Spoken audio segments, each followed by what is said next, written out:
Hello everybody and welcome to The United Stands the night, the morning after the night before. That bad feeling I had yesterday did come to pass, but Manchester United will finish above Arsenal. And this is not about, look, what I want to say first of all is, I'm not taking anything away from Arsenal winning yesterday.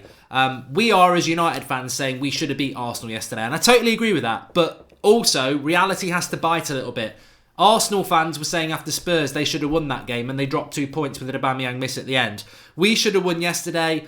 We dropped 3 points. Whatever. Arsenal won that game. We must move on from it. There's a lot of things I want to talk about. I want to talk about the tactics of yesterday, but I also want to just reassess where we are. If you look at the league table from when Ole Gunnar Solskjaer took over Manchester United to now, there is no doubting that we are in a very, very good situation. But the point is, I don't want to listen to this, oh, everyone's overreacting. I don't want to listen to that's football, unless you're watching the Mark Goldbridge That's Football, which is a good channel. I don't want to listen to that because we all know yesterday was one of those days. I had this feeling all weekend. I kept saying to you, I've got this feeling we're not going to win. I don't know why. I don't like being favourites, and it came to pass.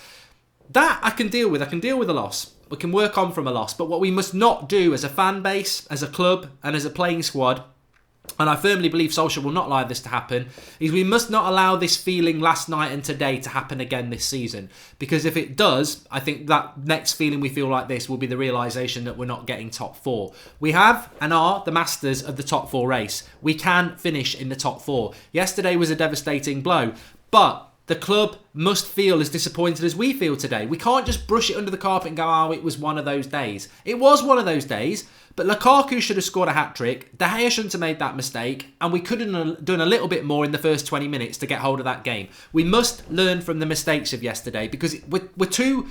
The stakes are too high and we're too big a club to just go, oh, it's one of those days. It was one of those days, but we must make sure none of those days happen again for Manchester United because that was a blow. And also, can I just say this to everybody who's trying to banter us at the moment? Look, I don't think it's going to work. And can I explain why it's not going to work? Because where we were at Christmas was a bloody nightmare. And where we've been over the last 3 months has been a dream. It's been fantastic. But I think what's happening is something we've spoken about in the fan base for a while, is that, well, I liken it to this. It's a little bit like when Ole Gunnar Solskjaer took over, everyone else was in a running race and they were like 3 laps ahead. And what we've done is they're pacing themselves over the season and we've gone, shit, we're 3 laps behind. And we've sprinted absolutely everything we've got. We've sprinted, right? And we've caught them up sprinting. And it's used a lot of energy and a lot of effort to get level. And when we've got level with them, they've all gone, crap, we better start running a bit quicker now. And we are in that situation where we've got level with them by running our arse off. Have we got the stamina left in us to go again? Have we got it again? Or have we used it all up just catching them up? Which has been a monumentous effort. And I think that's where Arsenal, Chelsea, Spurs fans now don't realise with Manchester United. You do have that advantage because we've had to work bloody hard to catch you up. And we must go for them again. But it's very interesting. I want to go through the remaining fixtures we've got. Arsenal got, Spurs and Chelsea have got, because I've got a very, very interesting theory on it. But first of all, let's talk about the game from yesterday. Now, I've heard a lot of nonsense. Get the Norwegian Alan Kirbishley out of my club, says Tyler. I've seen a lot of people talking about Xhaka pocketing Pogba, right? Just if you've not watched the fan cams on AFTV, I think I should be getting royalty money because I'm mentioned on every bloody video. I tell you what, I'm up to 5 I've been mentioned on now. I wish Lukaku had scored as many chances as I've scored on their bloody videos. But there you go. It's like they've won the bloody cup final. I mean, I think Arsenal won that game. Well, I know they did.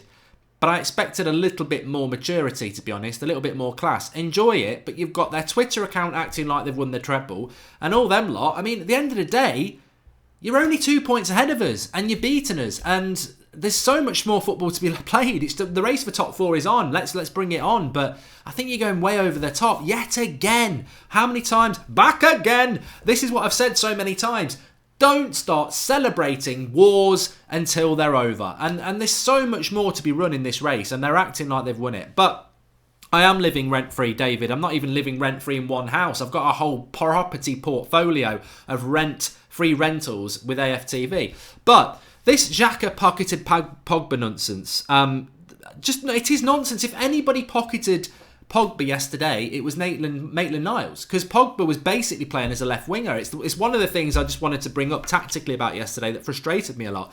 If you look at heat maps or anything like that, or you just watch the game back, Pogba was basically playing as a left winger. We were talking about it during the game. We basically played a 4-4-2. I think we went too clever yesterday. I want to go back to the 4-3-3. I want to get Rashford, Martial and Lingard as our front three. I want Herrera back, Matic patrolling and Pogba at the head of the three. I'm fed up of this the 4-4-2 we tried on Wednesday night. We got away with it. It didn't work that well yesterday. We had the chances to win the game.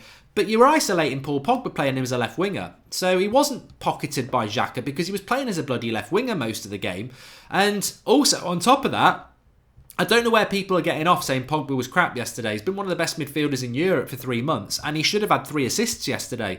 Seriously, he could have had 3 assists. If we took the chances, he would have had it. But I just want to say, I didn't like the formation yesterday. I thought it was the wrong formation to play. I didn't like the 2 up front. I don't think Rashford and Lukaku complement each other that well at all. I think they're both capable of scoring goals in the same team, but I don't think they work together as a front 2 very well. And I thought Lukaku's hold-up play was quite good yesterday, but I don't think they complement each other. Rashford had a very poor game yesterday, and the midfield was just very imbalanced. Matic was rusty. I'm not even going to criticise Matic because Martial came on and looked the same. They're very important players for us, but they're clearly not match fit, and we threw them into a game where we had to, and they looked rusty. Fred had half a bad game, half a good game. Dalot was nowhere near as impactful as he has been coming off the bench, but we still had the chances to win that game. Ultimately, I didn't like the formation.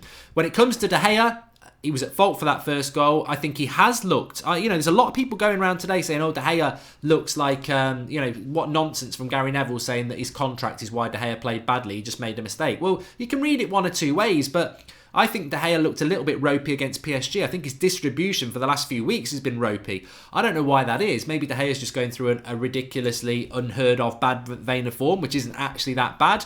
But also, what I would say is we do hear that Manchester United have not given him a new contract yet, and they're stalling over the contract, and that can get into somebody's head. I think the sooner the contract's signed, the better for everybody. And as for Lukaku, I saw Lukaku today talking about some Puma advert saying, for everybody who hates on me, look at my goal-scoring record. And I'll tell you what, Romelu Lukaku, your goal-scoring record against the mid-table to bottom-table teams is fantastic. But Manchester United's a team that's trying to win the title. That's where we're trying to get to. And you've got 1 goal in 17 games against the top 6. That's shit, mate. That is shit, right? That is really shit. And you've scored 6 in 3 games, so we're all going to give you a free pass. But you can't just keep coming out with your smug lines about, look at my goal-scoring record. It's a very good goal-scoring record for Everton, West Brom and Season 1 at United. But throughout your career, you bottle it against the top 6. And you've got to improve on that if you want to stay at Manchester United. Because Ole Gunnar Solskjaer can make excuses and say every striker has an off day, it was one of those days. But stats suggest that in the big games, you bottle it. 1 goal in 17 games against the top 6 is terrible. And yesterday, I'm not even going to talk about the half chances. You missed 2 sitters. 1 from the cross at 0-0. 2, why did you take a touch when the ball comes to you in the box on your left foot? Just smash it. You're 6 yards out. Smash it. What are you taking a touch for? So Lukaku needs to improve against the top 6. And we've got 2 games coming up against the top 6. Kisali Chakrabarti says Watford, Leicester, Burnley and Wolves, Arsenal won't win. Well, let's go to that because that's the thing I really wanted to talk about in this video. Look, I'm going to say this. Manchester United will finish ahead of Arsenal. They're 2 points ahead of us. Arsenal fans are getting run away with it, right? They think that they've got the easiest run in, right? You haven't got the easiest run in. I'm just going to go through some stats here, and they're not stats about football matches. They're stats about the top 4. Digital De Silva, it wasn't the wrong formation. We just didn't take our chances. 4-4-2 versus 3-4-3 is a good counter. We didn't take our chances at all. Well, that's your opinion, mate. That's your opinion. You know what? My opinion's totally different. I don't agree with you. I think it's a waste of time having Paul Pogba, one of the best midfielders in the world, as a left winger. That's why I think it was a waste of time yesterday. I don't think Pogba was in the game enough. I think when he got in the game, he made a difference. But out on the left wing, that's no good. 4-3-3, he's central. I didn't like the formation yesterday. I think Dalot was irrelevant when he's played really well the last couple of games. I think he had a poor game. And Pogba wasn't in the game enough because he was on the left-hand side. So I didn't like the 4-4-2. 4-3-3 is our best formation. Martial, Lingard and Rashford when they're back. Pogba, Herrera and Matic. 4-3-3. Pogba's in the game more. You've got natural width. You've got Rashford through the middle. That's what I want to see. I didn't like the formation yesterday, but it should have been enough to get the win. Let's talk about this run-in. Right, so over the last 5 seasons, this is the points tally you've needed to get top 4. In the 13-14 season, 79 points, which is a lot. In the 14-15 season, 70 points. In the 15-16 season, 66 points. In the 16-17 season, 76 points. And last season, 75 points gets you top 4. So on average, I would say 74 points should get you top 4. Although 74 points wouldn't actually get you top 4 in 3 of the last 5 years. So I think to be safe, you're going to need 76 points to get top 4. We're currently on 58 points. So 76 points is 18 points away with 8 games to go. 8 games is 24 points, which means we can lose 2, but we must win 6 of our next 8 games to get top 4, which isn't easy. And if you start drawing, then, that means you can't lose any. You could draw 3 and win 5, and that's 18 points. So United have either got to win 6 and lose 2, or draw 3 and win 5. And that's difficult. That's difficult to do, but it's not impossible. Top 4 at the moment is separated by 4 points. You've got Chelsea on 57 points, United on 58 points, Arsenal on 60 points, and Spurs on 61 points. But Chelsea do have a game in hand, but Chelsea have got to come to United. Now, a lot of people are talking Chelsea and Spurs out of this top 4 race. I don't really understand why they are typing them out of it. They're ruling them out because Spurs have got to go to Liverpool and Man City, and Chelsea have got to go to Liverpool and Manchester United. But that's 6 points. If they lose those 2 games, if you look at Chelsea and Spurs games after that, they're all pretty much winnable. Yeah, there's the odd Leicester game away and there's an Everton game away. But Chelsea and Spurs, if they lose to Liverpool and United and Liverpool and City for Spurs, it's 6 points. Look at the run-ins of Manchester United and Arsenal, because I think you could have a scenario where United come 5th and 6th, and it's actually Chelsea who slip in with Spurs to top 4. So this top 4 race is bang on. Arsenal fans saying, we're favourites for it now. I don't see it. I mean, you look at Arsenal's running. I think they'll win their home games, but Everton, Watford, Leicester, Burnley and Wolves away. All going to be, games probably after Europa League games for them. So they're all tough. Brighton, Palace, Newcastle at home, I'd expect them to win those games. You look at United's running, again, you've got to win all of those home games. Watford at home, West Ham away, West Ham at home, Cardiff at home. You'd expect 9 points from them. Huddersfield away, you've got to be winning there. Everton and Wolves away, they're tricky. They're tricky for us, to be honest, but we're going to have to win those. And then the massive games at home are going to be Man City and Chelsea. I've said all season that we will beat Chelsea. And I think we will beat Chelsea. And that Man City game could be huge. But this race for top 4, it's on. It's absolutely on for all 4 teams. And I think the team, it's totally logical, but the team that wins the most games obviously is going to finish in the top 4. We're going to have to beat Chelsea. And I think by beating Chelsea, that will make us finish above them. But I think for United, the tough games for us, when I look at it, are Wolves and Everton away. And I think when I look at the 2 run-ins of United and Arsenal, I'd rather have ours than theirs. Because, yeah, we've got Man City and Chelsea at home, but they're at home. They've got 5 away games out of their last 8 games, whereas we've only got 3 of our last away game, 8 games away. So, look, it's in our hands. It's in our hands. But what Manchester United have in April is a really, really tough run. You've got Watford at home. I think it's the first Saturday after the Premier League international break. But then we've got to play Wolves on the Tuesday, which is 2 games in succession. 6 points from them puts us in a really good position. If we drop points against Wolves, we're playing catch-up. I think this race for top 4 is going to be very, very interesting. And one thing I've said all along is that we can get top 4. We're going to be the masters of our own universe at the end of the day. But what the effort we've put in to get here, we've got to go on that run again. We've got to do that again. And actually, when you look at United, we've been on an amazing run. All we've got to do now, after this unfortunate loss against Arsenal, is go on a run like that again. And to be fair, if Arsenal go and win their last 8 games of the season, they deserve top 4. The same with Chelsea and the same with Spurs. But I don't think they will. I don't think they will, because Arsenal have got 24 points to play for. They're on 60. I don't see Arsenal getting 84 points. I think Arsenal will be around 76 points. So, and I think the same for Spurs and Chelsea. So whoever gets the better running will be fine. But we have to focus on ourselves. Wolves will be tough, Cam. We have to focus on ourselves 100%. It's logical, but it's true. We got to look at those games and think, look, let everybody else take care of themselves. And I know there's a lot of United fans saying today, I really hope Rennes knock Arsenal out on Thursday night. I don't. I do not want Arsenal getting knocked out on Thursday night, because if they get knocked out on Thursday night, and they might do this cleverly, if they get knocked out on Thursday night, I think they'll get top 4. If they go through to the next round of the Europa League, they're going to drop points in the league. So I want them to win on Thursday night. No banter, no joking. We'll take 19 points. Arsenal will take 16 to 17 points, says Ankit Marwa. And it could come down to goal difference. Of course it could. See how Ollie picks the team up after this, says Neil Hooley. I mean, that's another good point I want to say as well. Arsenal fans will say that their running's the easiest. I don't think it is when you've got 5 away games, if you're still in the Europa League.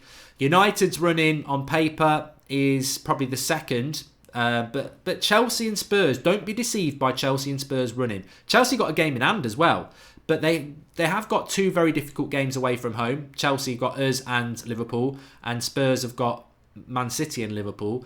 But that's 6 points. If they win all their other games and drop those points, they're still going to be very, very, very competitive for top 4. And we have got tough games to come. Certainly we have. That will. But you know what? I was talking to Flex about this morning. We were talking about the match last night, and I'll put this to the live comments. If you could make a decision now, would you rather beat Wolves in the league or get beat Wolves in the cup? You've got to lose one of them. So would you rather lose the cup game next Saturday night, or would you rather lose the league game? You've got to win one of them. I'll tell you what, the FA Cup's great. The FA Cup's great, but it don't get you in the Champions League, and it's just a glorified Carabao Cup now. It used to be brilliant, but we've won it. We won the FA Cup with Van Gaal. So I'd like to win the FA Cup, but I'd much rather be in the Champions League next season, because I think the Champions League is going to have a significant impact on the sort of players we can sign in the summer.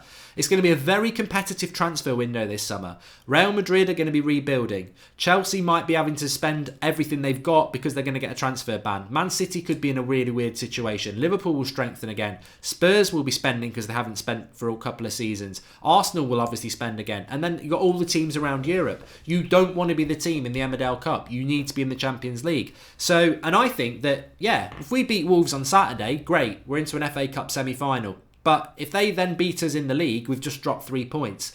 I would take the league over the FA Cup. And I know some people are going, oh, Mark, I can't believe it. You've surely got to prioritise a trophy. But for me, that 3 points at Wolves is going to be very, very significant and very, very difficult. They played well against Chelsea yesterday. Ferguson lost games. It's how you react on Saturday, says Philip Burton Wood. Look, no interest in being over dramatic about losing the game yesterday. I had a bad feeling about it. We didn't get beaten by the better team. They deserved to get the result because they scored 2 goals and we didn't. But actually, the way we lost was more frustrating because we shouldn't have lost that game of football. We shouldn't have lost that game of football. But we must bounce back by it, and we must, I really hope that the players are absorbing the piss-taking, the banter, the frustration, so that they react and it doesn't happen again. And it could be the best thing that happens to us because, you know what, as I said, Arsenal should have beat Spurs. They dropped 2 points. I was at the Southampton game. You lot all watched it. That easily, we could have dropped 2 points there. We've had some league games this season where we could have dropped 2 points and we've won.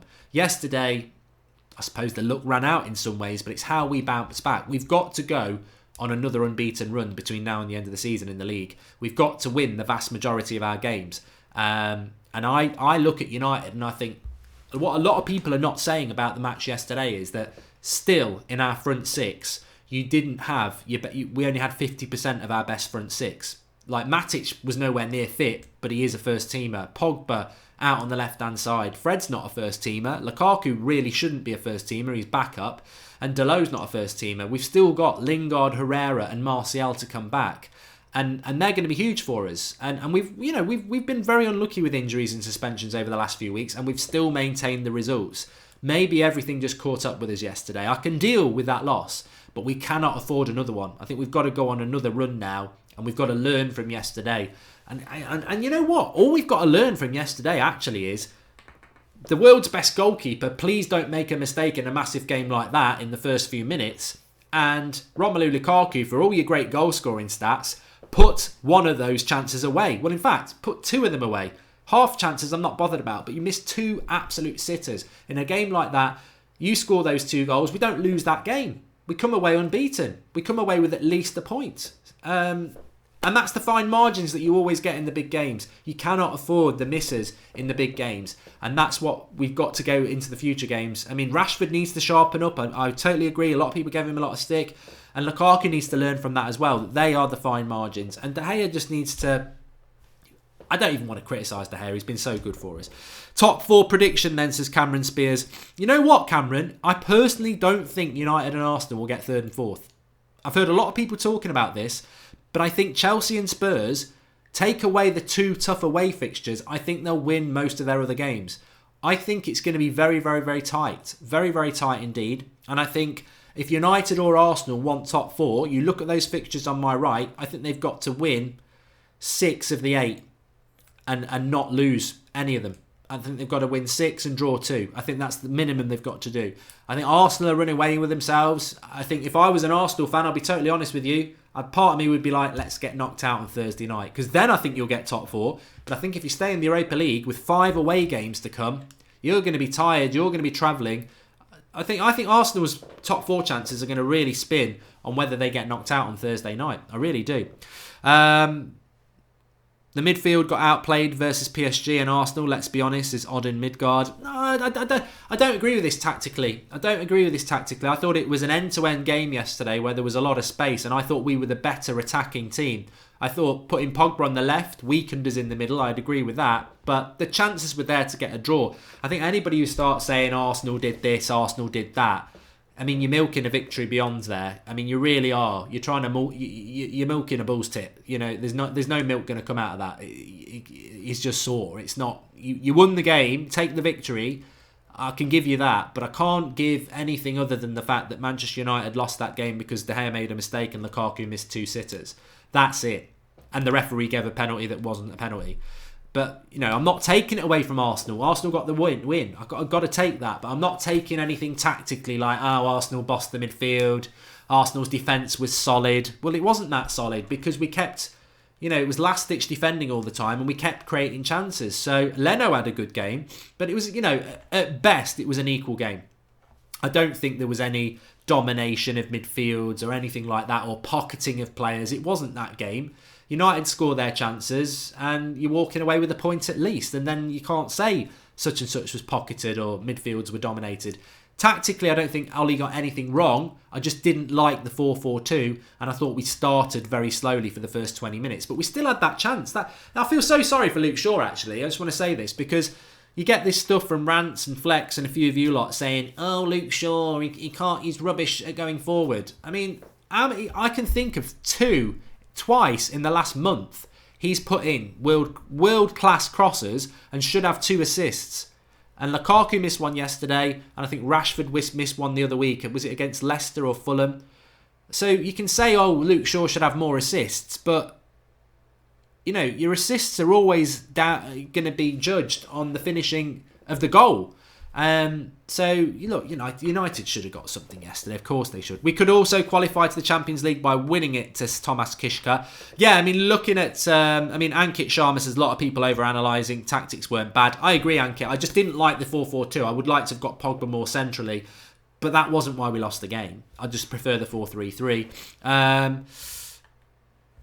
BS says Arsenal definitely win the midfield battle. United look strong at the back. I disagree with that. I don't agree with that. I have to accept that Arsenal won the game, but I don't think... How did you win the midfield battle? You know, when you win a midfield battle, you win the game because you won the midfield battle. That was not where the game was won and lost. The game was won and lost on you taking your chances and United not taking their chances. I mean, it's irrelevant, but I just don't think it was a game where either team can go...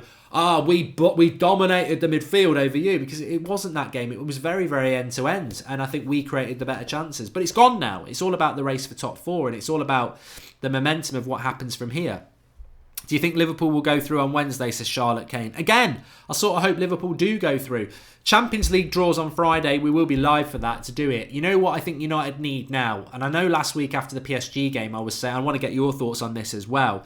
Also, I just must remind people as well, if you look at the subscriber count above my finger, we are 150 subscribers away from 400,000 subscribers, which is a massive achievement for the channel. It's a massive achievement for you lot who believe and get involved in the channel. So if you've not subscribed, please do, bottom right hand corner, because I would love to be live at 8 o'clock tonight with 400,000 subscribers, because after yesterday, it would be nice to have a nice feeling of positivity that as the United Stand community can share with each other. So please do subscribe and smash a like on the video as per usual. That would be fantastic. In fact, please do smash a like on the video, because I can tell already by the dislikes that we've got a lot of Arsenal fans jumping on here.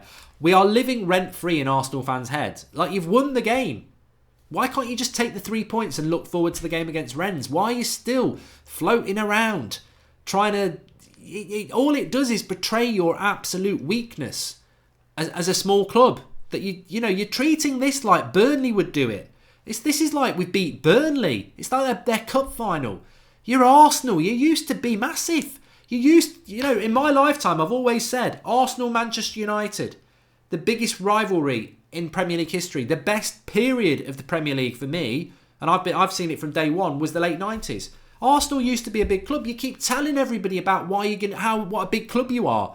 But your reaction to winning that game yesterday is small mentality. It's so small. The tweets from your official account are terrifyingly cringe. You're talking about dancing. You're saying Emery at the wheel. You're nicking everything of ours. And now you are, you just can't leave it. You can't leave it. You're trying to banter United fans, and we're not there to be bantered about it. We lost the game of football. I actually agree with a lot of United fans. I was more disappointed with the draw at home to Burnley than I was with yesterday, because I could see yesterday coming. But there's so much more football to be played, and you need, seriously, Arsenal fans, you need to get focusing on Thursday night. You need to start looking ahead, because I don't want you to go out the Europa League. But going back to the Champions League draw on Friday, I feel that on Wednesday, after we'd won it, I was on such a high. I was like, I don't care who we get, Barcelona, whoever, I'm not bothered, because I'm just so happy we're in the draw. I think, seriously, the one thing about yesterday's result I would say is that we should try and win the Champions League. It would be stunning to win the Champions League, but it would be great. But we're in it by merit. We should try and win it. And because of that mentality, it's changed me a little bit. I would like to get Porto or Ajax in the next round. I'd prefer not to get a Barcelona, a Manchester City, because I'd rather get an easier tie into the semi-finals. I think winning the Champions League is going to be very, very difficult for Manchester United, but I think that actually you do need to box a little clever, and you go, look, would you want Barcelona, beat them if we did, Man City semi-finals, beat them, and then a final against Liverpool? That's a hell of a run. I'd much rather get Porto, then in the semi-finals maybe Spurs, and then play the big team in the final, like Liverpool did last year. Not taking anything away, Liverpool got to the final, but their run to the final wasn't as hard as it could be. So I would like United to get some easier draws, because I think when you look at that league run-in, you look at the fact that we might still be in the FA Cup, and we could do with some on paper bigger games, but we'll see how it goes. But look, everybody, Ajax aren't an easy side, says Chris Sazali. No, they're not. But it would be a good tie, says Samuel Tarley. Yeah. Jared says, you guys started it, now you can't take the banter. No, Jared, I can take banter. I can deliver banter better than most people. But I think when you win a game of football, there comes a point where you take the banter to a point where it rebounds off a shield onto yourself. And I think when you watch Arsenal Fan TV, if we have got Arsenal fans watching, are you happy that on Arsenal Fan TV, nearly every one of your fan cams are going in on me and Rance? I mean, you're meant to be talking about this great result, and you're on about me. And for me, you know what that makes me feel? Happy. It makes me think, right, they've just won a game. A game they should be very, very happy about, and they're talking about me. That's why I live rent-free in their head. What did I do when we lost that game yesterday within the first few minutes? And I've stood by it. I love football. The reason I love football is because if you win every game, it's boring. I love football because the unexpected can happen, and it's the range of emotions. The highest of highs in that last couple of minutes against PSG to yesterday where, we've missed another chance. De Gea, what are you doing? We've lost to Arsenal. It hurts, but it's the emotion I take by loving this game of football. I can take defeat.